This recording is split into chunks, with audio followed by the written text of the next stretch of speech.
My name is Juniper Vale, and I am 22 years old. 3 months ago, my entire family told me they wished I was never born during what should have been my graduation celebration dinner. What they did not know was that I had been secretly recording everything for weeks, collecting evidence of their lies, manipulation, and financial fraud. By the time I finished executing my plan, my parents lost their house, my brother faced criminal charges, and my sister discovered her perfect marriage was built on deception. But here's the twist nobody saw coming, including me. Hey everyone, before we dive into this absolutely wild family drama that honestly still keeps me up at night, I need to know, where are you watching from? Drop your location in the comments because I love seeing how far these stories and this travel. And if you are ready for a revenge story that has more twists than a pretzel factory, smash that like button and hit subscribe, because trust me, you are going to want to follow along for every single shocking detail of how my family completely underestimated the quiet girl they thought they could destroy. Let me take you back to where this nightmare began. Growing up as the middle child in the Vale household meant I was practically invisible. My older brother Marcus was the golden boy, star athlete, business major, everything my parents bragged about at dinner parties. My younger sister Delilah was the princess, beautiful, charming, married to a successful lawyer at 20. Then there was me, the weird one who studied forensic accounting and spent weekends reading instead of socializing. My parents, Robert and Patricia Vale, owned a successful construction company that had been in our family for 3 generations. They lived in a massive house in the suburbs, drove luxury cars, and maintained the perfect facade of success. But I always noticed things others missed: the hushed phone calls, the nervous glances when bills arrived, the way my father would disappear into his office for hours with stacks of papers. The breaking point came during my college graduation weekend. I had worked my ass off for 4 years, maintaining a 4.0 GPA, while working part-time to pay for my own expenses because my parents claimed the business was going through a rough patch. Meanwhile, they had just bought Delilah a brand new BMW for her birthday and paid for Marcus to take his girlfriend on a European vacation. The graduation dinner was supposed to be a celebration at our family's country club. I wore the one nice dress I owned, excited to finally have my achievements recognized. But from the moment I sat down, something felt wrong. My parents kept exchanging glances, and Marcus smirked every time I mentioned my future plans. So I got the job offer from Morrison & Associates, I announced proudly. They want me to start in their fraud investigation department next month. The table went silent. My father set down his wine glass with a sharp clink. "Juniper," my mother said, her voice dripping with condescension, "we need to talk to you about something." What came next destroyed me. They told me I was adopted. Not just adopted, unwanted. They claimed my biological mother was a drug addict who abandoned me, and they had only taken me in out of pity. Marcus laughed and said they had been waiting years to tell me the truth. Delilah just sat there examining her manicured nails. "The truth is," my mother continued, "we have regretted this decision for 22 years. You have never fit into this family. You are awkward, antisocial, and frankly, an embarrassment. We wish we had never brought you into our home." The words hit like physical blows. Everyone in the restaurant was staring.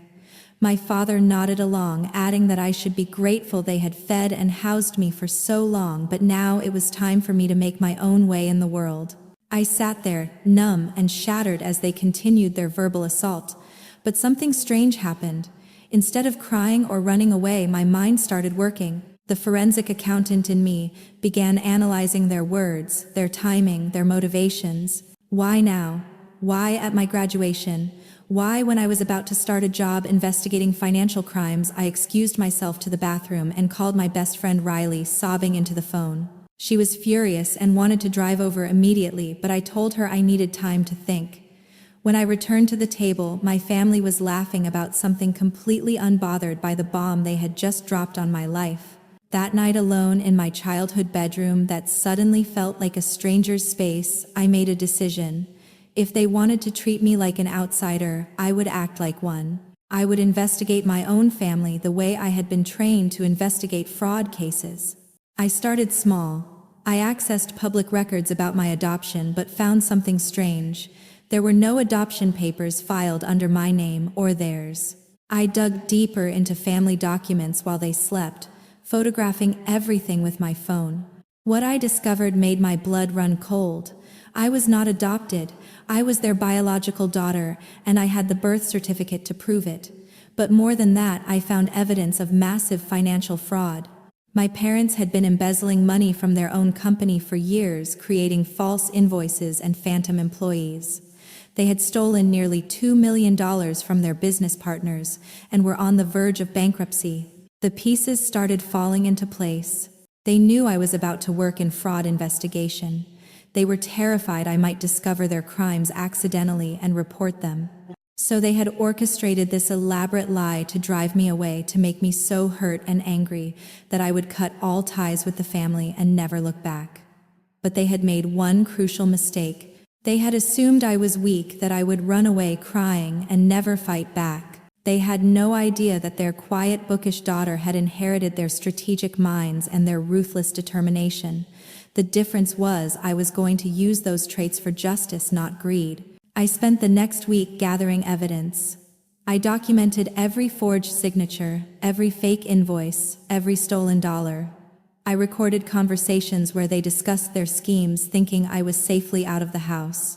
I traced their hidden bank accounts and discovered they had been planning to flee the country once their fraud was discovered. The most sickening discovery was that they had been using my identity to create some of the fake employees. My social security number was attached to payroll records for jobs I had never worked, making me an unwitting accomplice to their crimes. They had been setting me up to take the fall if everything collapsed. As I compiled my evidence, I realized this went deeper than just financial fraud. Marcus was involved too, using his business connections to help launder money. And Delilah's perfect husband, he was their lawyer and he knew exactly what they were doing. My entire family was a criminal enterprise, and I was the only one who had stayed honest. That night, I made copies of everything and stored them in multiple secure locations. I was going to take them down, but I needed to be smart about it. I needed allies, and I needed to protect myself legally. Most importantly, I needed to make sure that when I struck, it would be devastating and final. The war had begun, and they had no idea their quiet little daughter was about to become their worst nightmare. The week following that horrific dinner, I transformed into someone I barely recognized. While my family thought they had successfully driven me away, I was actually conducting the most important investigation of my life. Every morning, I would leave the house pretending to job hunt, but instead, I was building an airtight case against them. My first stop was the public library, where I used their computers to research similar fraud cases. I needed to understand exactly how prosecutors would approach this situation and what evidence would be most compelling. I discovered that embezzlement cases often fell apart due to incomplete documentation, so I made sure to photograph every single piece of evidence from multiple angles. The hardest part was maintaining my composure around them.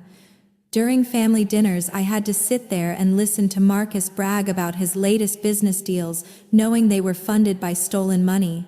I watched Delilah show off expensive jewelry, realizing it was purchased with funds embezzled from hard-working contractors. My parents would make snide comments about my job search, suggesting I lower my standards since I was not really family material anyway.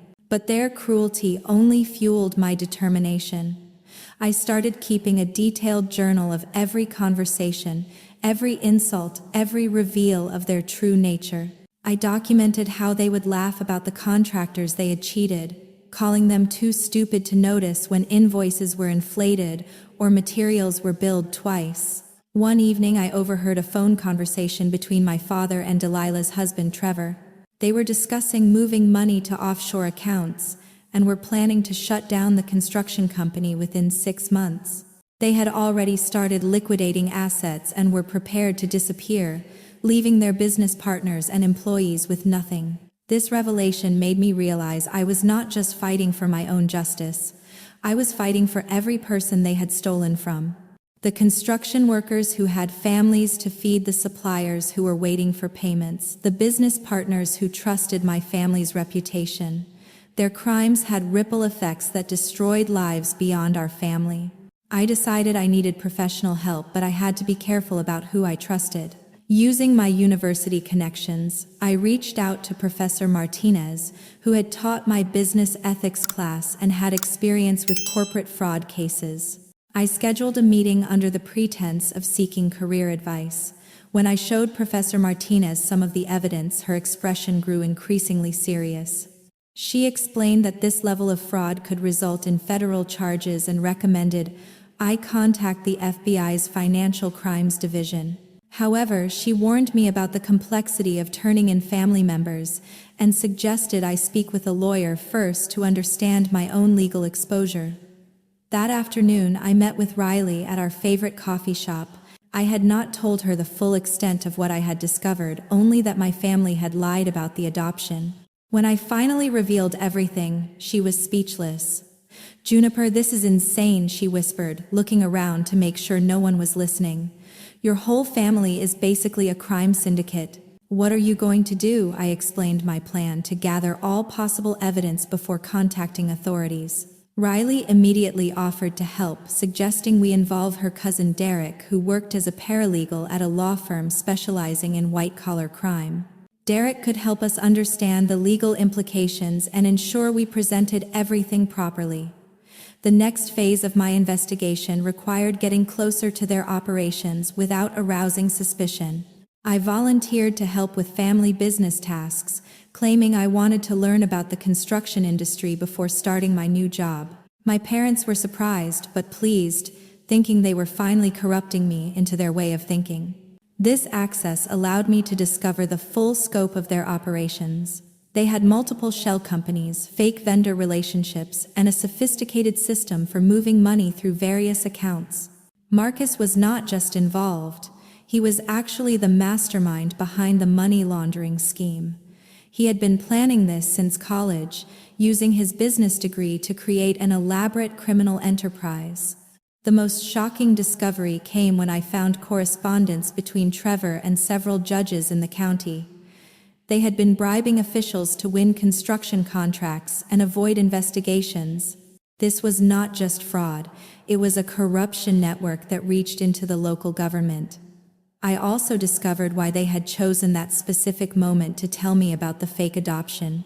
They had received word that a federal audit was being planned for companies in their industry. They knew it was only a matter of time before their crimes were discovered, so they wanted to eliminate any potential whistleblowers from within the family, but their plan had a fatal flaw. By lying about my adoption and treating me so cruelly, they had actually created the very whistleblower they were trying to avoid. If they had simply included me in their schemes or treated me with basic respect, I might have remained loyal and kept their secrets. Instead, their greed and arrogance had turned their own daughter into their greatest threat. As I compiled more evidence, I started to see patterns in their behavior that went back years. The mysterious business trips that were actually money laundering operations. The expensive gifts that came after particularly large thefts. The way they would celebrate when competitors mysteriously lost contracts to their company. I realized that my entire childhood had been funded by criminal activity. Every birthday party, every family vacation, every advantage I had been given was paid for with stolen money. The guilt was overwhelming, but it also strengthened my resolve to make things right. Derek helped me organize the evidence into categories that would be most useful to prosecutors. We created timelines, financial flowcharts, and detailed summaries of each criminal activity. By the end of the month, we had compiled over 300 pages of documentation that painted a clear picture of systematic fraud spanning nearly a decade. The final piece of evidence came from an unexpected source. While cleaning my father's office under the pretense of helping organize files, I found his personal safe hidden behind a family photo. Using techniques I had learned in my forensic accounting classes, I determined the combination was based on important family dates. Inside, I found handwritten ledgers detailing every bribe, every stolen dollar, and every person they had cheated. As I photographed these documents, I felt a strange sense of closure. The family that had rejected me had also given me everything I needed to destroy them. Their own meticulous record-keeping, a habit they had probably developed to avoid getting caught, would now be the evidence that sent them to prison. That night, I made the final preparations for my counterattack. I had the evidence, the legal support, and the moral clarity to see this through. My family thought they had won by driving away their inconvenient daughter, but they had actually armed their most dangerous enemy. The time for hiding in the shadows was over. Tomorrow I would begin the systematic destruction of everything they had built on lies and theft. The morning I decided to execute my plan, I woke up with a clarity I had never experienced before. For the first time in weeks, I was not consumed by hurt or confusion. I was focused, determined, and ready to bring justice to every person my family had wronged. My first call was to Derek, who had arranged a meeting with his boss, attorney Sarah Chen, one of the most respected white-collar crime prosecutors in the state. When I walked into her office carrying 3 thick folders of evidence, she initially looked skeptical. But as I began presenting my findings, her expression shifted from doubt to amazement to outright shock. "Juniper," she said, leaning back in her chair after reviewing the financial documents, "this is one of the most comprehensive fraud investigations I have ever seen from a civilian. The level of detail, the organization, the corroborating evidence, this is prosecutor-level work." Attorney Chen explained that my evidence was strong enough to support federal charges under the RICO Act, which was typically reserved for organized crime syndicates. The bribery evidence alone could result in decades of prison time, and the systematic nature of their fraud elevated it from simple embezzlement to criminal enterprise. However, she warned me about the personal cost of moving forward. "Once we file these charges, your family will know you were the source. They will likely turn their anger and resources against you. Are you prepared for that level of conflict?" I thought about my graduation dinner, about the cruel laughter, about years of being treated as less than family. "They already declared war on me," I replied. "I am just finally fighting back." Attorney Chen agreed to take my case pro bono, recognizing the public interest in prosecuting this level of corruption. She also connected me with FBI agent Jennifer Walsh, who specialized in financial crimes and had been investigating corruption in the local construction industry. Agent Walsh was particularly interested in the evidence of judicial bribery. "We have been trying to build a case against several judges for months," she explained. "Your evidence provides the missing links we needed to prove the conspiracy." The next step was protecting myself legally and financially. Attorney Chen helped me file whistleblower protections with multiple agencies, ensuring that any retaliation against me would result in additional charges. We also opened a secure bank account in my name and transferred my limited savings, anticipating that my family might try to freeze or steal my assets once they realized what was happening. Derek introduced me to his girlfriend Amanda, who worked in investigative journalism. She was fascinated by the story and wanted to document everything for a potential exposé. Having media coverage would provide additional protection and ensure that the truth reached the public, even if legal proceedings were delayed. Amanda helped me create secure communication channels and taught me advanced techniques for protecting digital evidence. She also connected me with other victims of white-collar crime who could provide emotional support during the difficult process ahead. Meanwhile, I maintained my facade at home, pretending to be devastated by their revelation about my adoption, while secretly gathering final pieces of evidence. During family dinners, I would ask innocent questions about their business operations, prompting them to reveal additional details about their criminal activities. Marcus, feeling confident about their success in driving me away, became careless about hiding his involvement. He bragged about outsmarting competitors and government auditors, not realizing that his own sister was recording every word. His arrogance would later become some of the most damaging evidence in his prosecution. Delilah and Trevor were planning a lavish vacation to Europe using money stolen from the construction company. They discussed their travel plans openly, not knowing that their itinerary would become evidence of money laundering and preparation to flee prosecution. The most difficult part of this phase was maintaining relationships with extended family members and family friends who had no knowledge of the criminal activities. My grandmother, my father's mother, had always been kind to me and would call regularly to check on my job search. Knowing that she would be devastated by the truth about her son made me question whether I was doing the right thing. But every time I wavered, I would remember the contractors who had not been paid, the employees who would lose their jobs when the company collapsed, and the honest business owners who had lost contracts to my family's corruption. This was bigger than family loyalty. It was about justice for an entire community. Agent Walsh arranged for surveillance equipment to be installed in my car and gave me a secure phone that could not be traced or monitored. She also provided training on how to safely gather evidence without arousing suspicion or putting myself in danger. The breakthrough moment came during a family barbecue where several business associates were invited. My parents wanted to show off their success, not realizing they were actually revealing their criminal network to an undercover investigator. I had convinced Riley to attend as my emotional support, but she was actually wearing a wire provided by Agent Walsh. During the party, we recorded conversations that implicated not just my immediate family, but also their business partners, several city officials, and even some employees who were complicit in the fraud. The evidence from that single afternoon was enough to expand the investigation to include dozens of additional suspects. One of the guests was Detective Maria Santos, who worked in the police department's financial crimes unit. She had been investigating reports of construction fraud for months, but had been unable to gather sufficient evidence. When Agent Walsh shared our findings with her, she immediately offered to coordinate with federal authorities to ensure a comprehensive prosecution. Detective Santos revealed that my family had been under informal surveillance for weeks, but they had been careful about their communications and meetings. My insider access was providing the breakthrough that law enforcement needed to build their case. As the investigation expanded, I realized that my family's criminal enterprise was even larger than I had initially discovered. They had connections to organized crime groups that helped them launder money and intimidate competitors. The fake adoption story was just the latest in a long series of manipulative tactics they used to control and exploit people. Attorney Chen warned me that the scope of the case meant it would likely take months or even years to reach trial, but she was confident that the evidence was strong enough to secure convictions.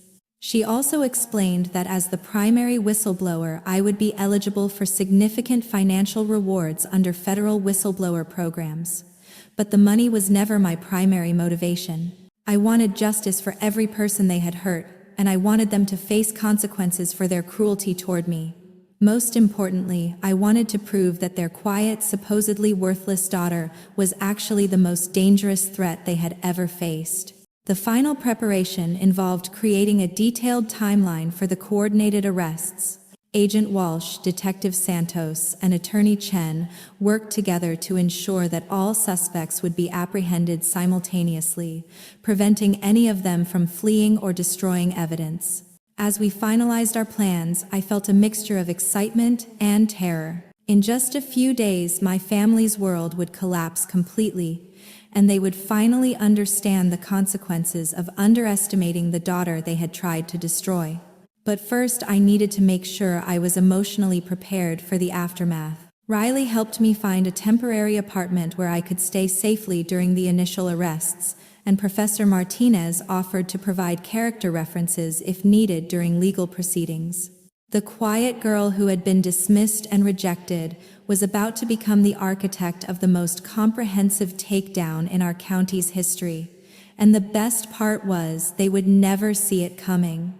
You know what, I need to pause here because honestly, just reliving this part of the story gets my heart racing again. The amount of planning, the constant fear of being discovered, the weight of knowing I was about to destroy the only family I had ever known, it was almost unbearable. But if you think this was intense, just wait until you see what happened next.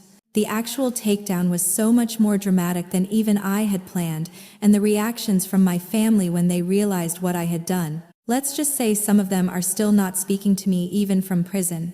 Stay with me, because the next part is where everything finally explodes.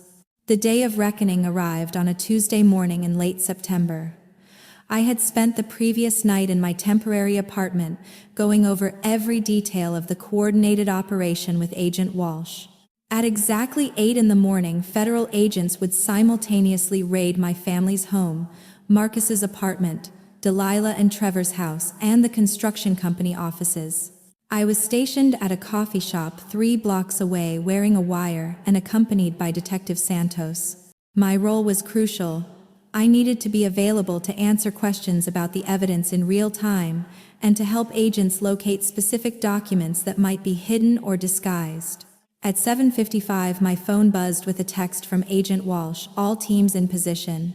Thank you for your courage, Juniper. Today we bring justice to everyone they hurt.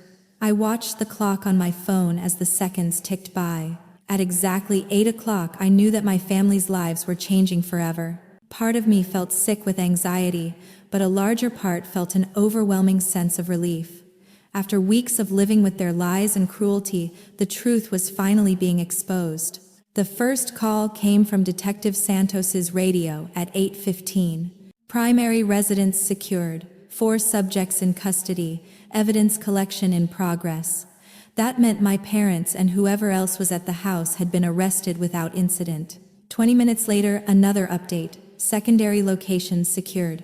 All primary targets in custody, Marcus, Delilah, and Trevor, were now under arrest, probably still in their pajamas and completely confused about what was happening. My phone started ringing around 9 o'clock. It was my father calling from the police station. I let it go to voicemail, then listened to his message with Detective Santos recording everything. His voice was shaking with rage and disbelief. Juniper, I do not know what lies someone has told you, but you need to call me immediately. There has been a terrible mistake.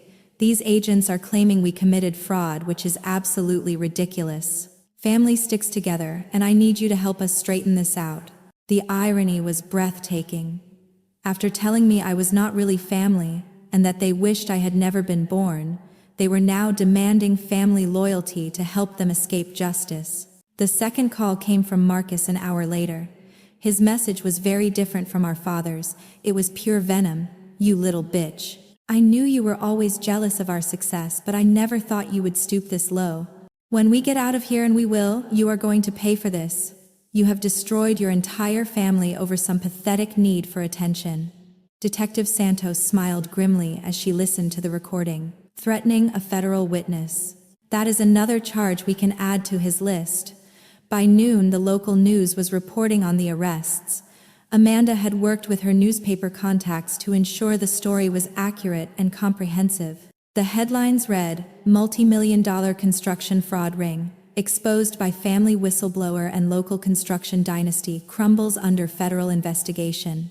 The news reports detailed how a single family had systematically defrauded contractors, bribed officials, and stolen millions of dollars over nearly a decade. They mentioned that the investigation was prompted by evidence provided by a family member, but my identity was protected under whistleblower laws. Agent Walsh called me at 2 o'clock with an update that made my heart race. Juniper, the evidence you provided has led us to additional crimes we had not even suspected. We found records of human trafficking, labor schemes, and tax evasion going back 15 years. Your family was not just stealing money, they were exploiting vulnerable workers and destroying lives on a massive scale. The scope of their criminality was staggering. They had been bringing in undocumented workers, paying them below minimum wage, then threatening to report them to immigration authorities if they complained. They had stolen workers' compensation benefits, falsified safety records, and even covered up serious workplace injuries to avoid liability. As the day progressed, more details emerged that painted an even darker picture of my family's activities. Trevor had been using his law practice to help other clients commit similar frauds, taking a percentage of stolen funds as payment. He had corrupted his entire profession and betrayed the trust of legitimate clients. Delilah's involvement was more extensive than anyone had realized. She had been using her social connections to gather intelligence on competitors and potential targets.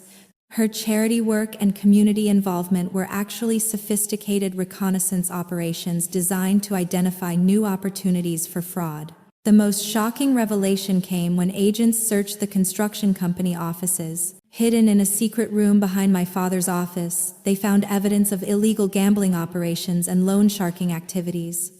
My family had been running a criminal empire that extended far beyond construction fraud.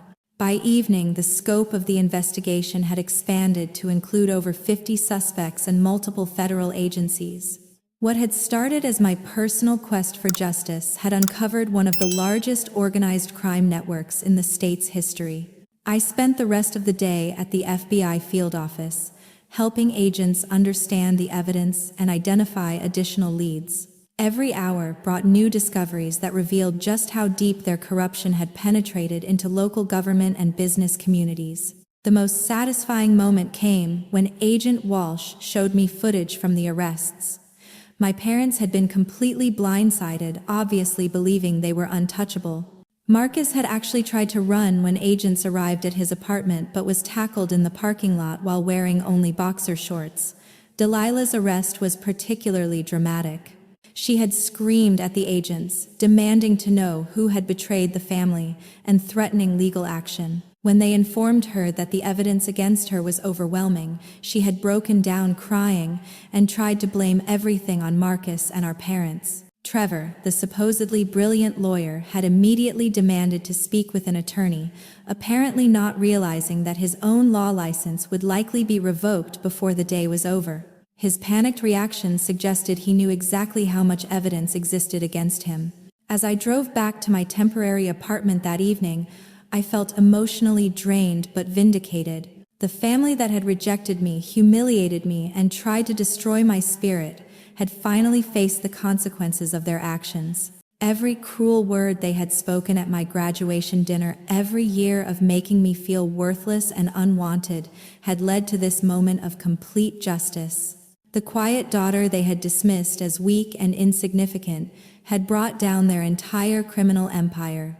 The forensic accounting skills they had mocked had exposed their carefully hidden crimes. The moral integrity they had tried to corrupt had ultimately destroyed them. But even as I celebrated this victory, I knew the hardest part was still ahead. The legal proceedings would take years, and I would have to testify against every member of my family. The community would be divided between those who saw me as a hero and those who viewed me as a traitor. Tonight, though, I allowed myself to feel proud. I had taken on one of the most powerful families in the county and won. Justice had been served, and hundreds of victims would finally receive the compensation and closure they deserved. The week following the arrests was unlike anything I could have imagined. The story dominated local news cycles, and my phone rang constantly with reporters trying to get interviews. Attorney Chen had prepared me for media attention, but the reality of being at the center of such a massive scandal was overwhelming. The first major development came 3 days after the arrests. Trevor, facing disbarment and decades in prison, decided to cooperate with federal prosecutors. He provided detailed information about other corrupt officials and business owners who had participated in the bribery schemes.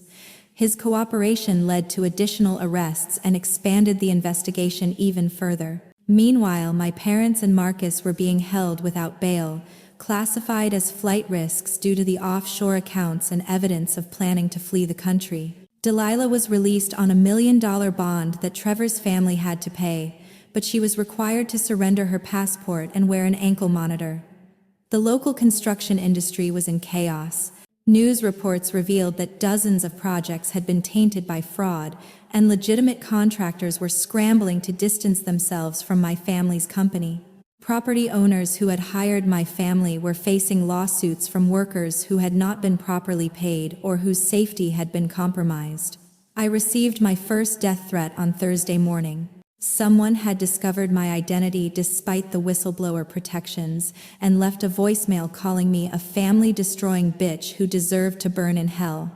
Agent Walsh immediately increased security around me and began investigating the source of the threat. The financial impact on my family was swift and devastating. All their assets were frozen, pending investigation, including their house, cars, and bank accounts. The construction company was shut down immediately, putting nearly 200 employees out of work. The ripple effects spread through the entire community as suppliers and subcontractors faced massive losses. But the most satisfying development was watching their carefully constructed social facade crumble. My parents had spent decades building their reputation as pillars of the community, donating to charities and attending high society events. Now, news reports detailed how those charitable donations had been funded by stolen money, and every organization they had supported was rushing to distance themselves from the scandal. The country club where they held my graduation dinner revoked their membership immediately. The private school where Marcus and Delilah had been educated removed their names from donor recognition walls. Even our family church, where they had been prominent members for over 20 years, asked them not to return while the legal proceedings were ongoing. Detective Santos kept me updated on the interrogations, though she could not share specific details. She told me that my parents were maintaining their innocence and blaming everything on Marcus, claiming he had manipulated them into participating in the fraud. Marcus, meanwhile, was trying to negotiate a plea deal by offering to testify against local officials who had taken bribes. The most unexpected development came from my grandmother, my father's mother. She called me personally to apologize for her son's actions and to tell me how proud she was of my courage. "I always knew there was something wrong with Robert's business," she said, her voice shaking with emotion. "I just never imagined it was this bad. You did the right thing, sweetheart, even though it must have been the hardest thing in the world." Her support meant everything to me, especially when other extended family members were calling me a traitor and claiming I had destroyed innocent lives. My grandfather on my mother's side actually showed up at my apartment building demanding to speak with me and accusing me of being motivated by greed and jealousy. The psychological toll was immense. Even though I knew I had done the right thing, the constant stress of being at the center of such a massive investigation was exhausting. Riley stayed with me most nights, helping me cope with anxiety attacks and providing emotional support when the weight of everything became overwhelming. Professor Martinez connected me with a therapist who specialized in helping whistleblowers cope with the aftermath of exposing family or workplace crimes. Dr. Rachel Kim helped me understand that the guilt and confusion I was feeling were normal reactions to such an extreme situation. "You have to remember," Dr. Kim told me during one session, "that you did not create this situation. Your family's criminal behavior created it. You simply chose to do the right thing instead of being complicit in their crimes."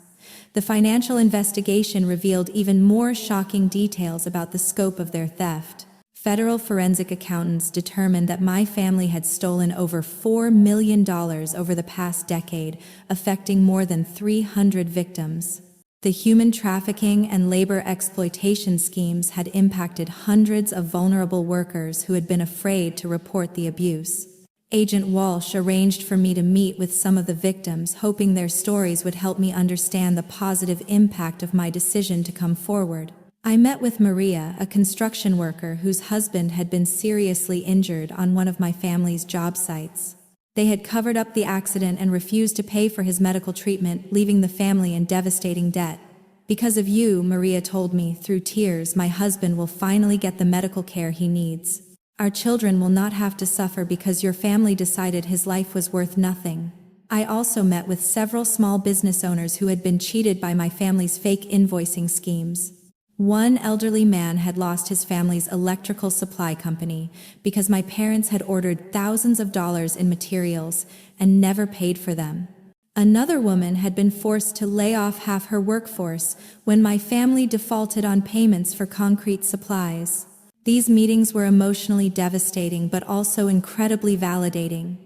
Every person I spoke with thanked me for my courage and told me that exposing the truth had given them hope for justice. Their stories reminded me that this was never really about my family's betrayal of me. It was about stopping predators who had been destroying lives for their own profit. The media coverage began to shift in my favor as more details emerged about the extent of the crimes. Initial reports had focused on the family drama angle, but as journalists investigated further, they discovered the human cost of my family's actions. Editorial columns praised my courage and called for stronger protections for whistleblowers who expose corporate crime. Attorney Chen informed me that federal prosecutors were preparing to offer plea agreements to some defendants in exchange for cooperation, but my immediate family members would likely face trial. The evidence against them was so overwhelming that plea negotiations were focused on reducing sentences rather than avoiding conviction entirely. As the first week ended, I realized that my old life was completely over. I could never go back to being the quiet, invisible daughter who tolerated their abuse and neglect. I had become something they had never expected and could never forgive, their judge, jury, and ultimate destroyer. But I was also becoming someone I had never expected to be, a person of consequence, someone who had changed the course of justice in my community, someone who had proven that truth and courage could overcome even the most powerful. Corruption. The war was far from over, but the first major battle had been won decisively. 6 months later, I was sitting in a federal courthouse watching my parents receive their sentences. My father was sentenced to 25 years in prison for racketeering, fraud, and bribery. My mother received 18 years for her role in the conspiracy and money laundering. Marcus got 30 years due to his leadership role in the criminal enterprise and his attempts to threaten me after his arrest. Delilah received the lightest sentence, 8 years, because of her cooperation with prosecutors and her lesser role in the financial crimes. Trevor was disbarred and sentenced to 15 years, though he would likely serve less time due to his extensive cooperation with federal investigators. The judge, the Honorable Patricia Williams, addressed the courtroom before announcing the sentences. She specifically mentioned the courage it took for a family member to expose such extensive corruption, noting that my actions had prevented millions of additional dollars in theft and protected countless future victims. The defendant's own daughter demonstrated more integrity and moral courage than the entire family combined, Judge Williams stated. Her willingness to prioritize justice over misplaced loyalty has saved this community from years of additional victimization. As I watched my family being led away in handcuffs, I felt a complex mixture of emotions. There was satisfaction in seeing justice served, but also profound sadness for what our family could have been if they had chosen honesty over greed. The financial recovery process took nearly 2 years, but federal authorities were able to recover and redistribute over $3 million to victims. The construction workers who had been exploited received back wages and medical benefits. Small business owners who had been cheated were compensated for their losses. The community slowly began to heal from the damage my family had inflicted. I used my whistleblower reward money, nearly $800,000, to establish a foundation supporting other family crime victims and providing legal assistance to workers facing exploitation. The Juniper Vale Foundation became my way of channeling the pain from my family's betrayal into something positive and meaningful. My career in forensic accounting flourished beyond anything I had imagined. The high-profile nature of the case led to job offers from major firms across the country. I eventually accepted a position with the FBI's Financial Crimes Division, using my experience to help other victims expose complex fraud schemes. The personal relationships in my life transformed completely. Riley became more than my best friend. She became my chosen sister, the family member who supported me through the darkest period of my life. When I bought my first house 2 years later, she was the first person I called to share the news. Professor Martinez remained a mentor and eventually became a close friend. She helped me publish a case study about family financial crimes that became required reading in forensic accounting programs across the country.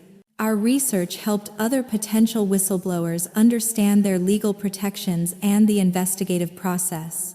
I also developed an unexpected friendship with Detective Santos, who had been investigating white-collar crime for 15 years but had never seen a case as comprehensive as mine. She taught me advanced investigation techniques and we collaborated on several other cases involving family-based criminal enterprises. The most surprising development was my relationship with some of the victims my family had hurt. Maria, the construction worker's wife, invited me to her daughter's quinceañera celebration. Several of the small business owners who had been cheated became close friends and supporters of my foundation work. My grandmother remained a constant source of love and support throughout the entire ordeal. She helped me understand that family is not just about blood relationships. It is about people who choose to love and support you unconditionally. She attended every major milestone in my new life, from my FBI graduation ceremony to the Foundation's first annual fundraising gala. The therapy with Dr. Kim continued for over a year and helped me process the trauma of betrayal while building healthier relationships. I learned to recognize manipulation tactics and establish strong boundaries that protected me from future exploitation. Dating was challenging initially, as potential partners were often intimidated by my story or worried about the media attention that still occasionally surfaced. But eventually I met David, a fellow FBI agent who understood the complexities of my situation and admired my courage rather than being threatened by it. The media attention gradually faded, but the story had a lasting impact on legislation and law enforcement practices. My case was cited in congressional hearings about strengthening whistleblower protections and improving coordination between federal and local authorities in complex fraud investigations. Several documentaries and true crime podcasts featured my story, always with my permission and input. I use these platforms to educate people about the warning signs of financial fraud and to encourage other potential whistleblowers to come forward with evidence of crimes. The construction industry in our county was fundamentally changed by the investigation. New oversight procedures were implemented, and contractor licensing requirements were strengthened. The corruption that my family had exploited for years became much more difficult for future criminals to replicate. 5 years after the arrests, I returned to my hometown for the first time since the trials ended. The community had largely moved on from the scandal, but people still recognized me and thanked me for my courage. The Construction Workers Union honored me with an award for defending worker rights, and the Better Business Bureau named me their Advocate of the Year. Standing in the courthouse square where protesters had once called me a family traitor, I realized how much I had grown from the terrified young woman who had been devastated by her family's cruelty. Their attempt to destroy me had actually created someone stronger, more purposeful, and more fulfilled than I ever could have become under their influence. The greatest vindication came from unexpected sources. Other family crime victims reached out to share their stories and ask for advice. Young forensic accountants cited my case as their inspiration for entering the field. Law enforcement officers told me that my investigation techniques had influenced their approach to complex white-collar crimes. My family never apologized or acknowledged the pain they had caused to me or their other victims. During their rare phone calls from prison, they continued to blame me for destroying their lives and claimed they had been unfairly prosecuted. Their inability to accept responsibility confirmed that cutting them out of my life had been the right decision. Today I live in a home filled with chosen family, friends who became siblings, mentors who became parents, and colleagues who became lifelong supporters. The foundation continues to grow and help other victims find justice. My FBI work has led to the prosecution of dozens of additional financial criminals. The scared, invisible daughter who was told she was worthless and unwanted has become someone who protects others from similar predators. The family that tried to destroy me actually created their most effective enemy. And the justice I fought for that day in the federal courthouse continues to ripple through communities across the country, protecting vulnerable people from exploitation and proving that truth and courage can overcome even the most powerful corruption. So, here is my question for all of you amazing people who have followed this incredible journey with me. Have you ever experienced that moment when standing up for what is right felt impossible, but you knew you had to do it anyway?